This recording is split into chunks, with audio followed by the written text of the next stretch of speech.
एक सेवक महल के बाग से अपने राजा के लिए रोज अलग अलग फल लेकर जाता था।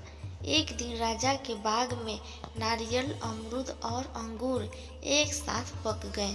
सेवक ने सोच रहा था कि आज राजा के लिए कौन सा फल लेकर जाऊं। अंगूर की टोकरी लेकर वह राजा के पास पहुंच गया।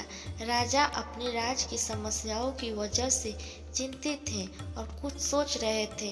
सेवक ने टोकरी राजा के सामने रख दी और खुद थोड़ी दूर बैठ गया। चिंतित राजा गहरी सोच में था। वह टोकरी में से एक एक अंगूर उठाता, कुछ खाता और कुछ सेवक के ऊपर फेंक रहा था।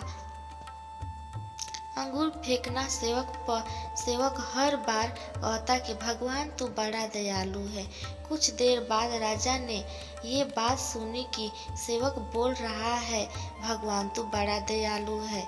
ये सुनते ही राजा का ध्यान टूटा और उसने सेवक से पूछा कि मैं तुम्हारे ऊपर बार बार अंगूर फेंक रहा हूँ और तुम क्रोधित न होकर भगवान को दयालु क्यों कह रहे।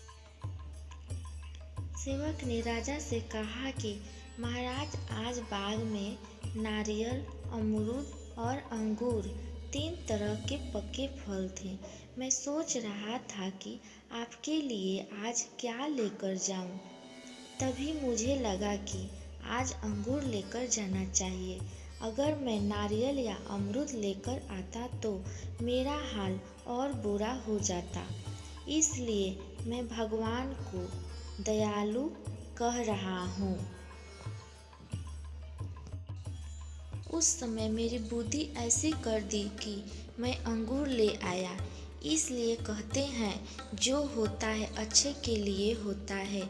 समय पक्ष का हो या विपक्ष का, हमें हर स्थिति में भगवान का आभार मानना चाहिए। समय कैसा भी हो, हमें हर स्थिति में भगवान का आभार मानना चाहिए। हर स्थिति में हमारी सोच सकारात्मक होनी चाहिए, नकारात्मक से बचना चाहिए। भगवान अपने भक्तों की भलाई ही करते हैं। सीख, समय पक्ष का हो या न हो, हर स्थिति में सकारात्मक रहना चाहिए, नकारात्मक विचारों से बचे रहना चाहिए।